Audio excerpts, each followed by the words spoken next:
We need Greenland. Those were his exact words, and they have triggered a serious response around the world. In the last few days, Donald Trump has once again said the United States needs Greenland. Denmark says it is not for sale.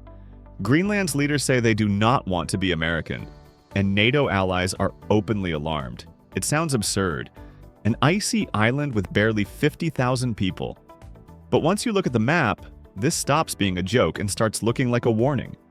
Greenland is the largest island on Earth, bigger than Mexico, more than twice as large as the next largest island, which is New Guinea. Almost all of it is covered by ice, and almost everyone lives along the coast. Politically, Greenland is self-governing, but it is still part of the Kingdom of Denmark. It controls its own domestic affairs, while defense and foreign policy involve Copenhagen. On a population map, Greenland looks irrelevant. On a strategic map, it is the opposite. Greenland sits directly between North America and Europe, on the edge of the Arctic, right where the world is changing fastest. For most of modern history, the Arctic was a frozen buffer. Hard to reach, hard to use, easy to ignore. That is no longer true. As ice retreats, new Arctic shipping routes are opening, routes that could cut weeks off global trade and pass directly by Greenland. At the same time, Greenland lies beneath key air and missile paths between continents.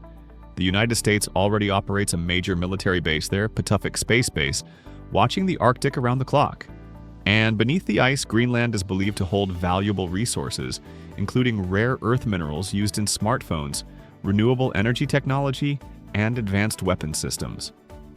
It is also believed to contain significant deposits of uranium, a resource closely tied to energy security and defense. Greenland is not important because of who lives there. It is important because of where it is and what the world is becoming. Trump says the reason he wants Greenland is security. He argues it is essential to defend the United States and to stop rivals like Russia or China from gaining influence in the Arctic. On the surface, that argument makes sense. Location matters. The United States already relies on Greenland strategically. But critics point out something else. Greenland is not just a military outpost. It is also a place of long-term economic value, from critical minerals to control over future Arctic routes.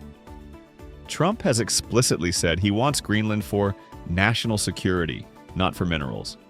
But when security concerns, economic value, and climate change all point to the same place on the map, people start asking whether security is the only motivation, or simply the easiest one to say out loud. This is where the story escalates. Greenland's response has been unusually united. Across the political spectrum, leaders have said the same thing. We are not for sale. Denmark has backed them, warning that any attempt to force the issue would threaten NATO itself. And that is what makes this so serious. NATO is built on the assumption that borders between allies are settled. Once that assumption cracks, everything feels less stable. This is not just a dispute over an island, it is a stress test for alliances, and this is where unease spreads far beyond Greenland. In recent weeks, the United States has shown it is willing to act forcefully abroad to protect what it sees as strategic interests, most notably in Venezuela. You do not need to take a position on that action to understand the reaction it caused. For many governments, and for people watching from smaller or strategically important places, the question has changed. It is no longer just, is this rhetoric? It becomes, what happens if it is not? For Greenlanders, that question feels very real. They are a small population, living on a vast piece of land that suddenly sits at the center of global competition. And history has taught places like that to be cautious when powerful countries start talking about necessity and control. So this is not really about Donald Trump, and it is not just about Greenland.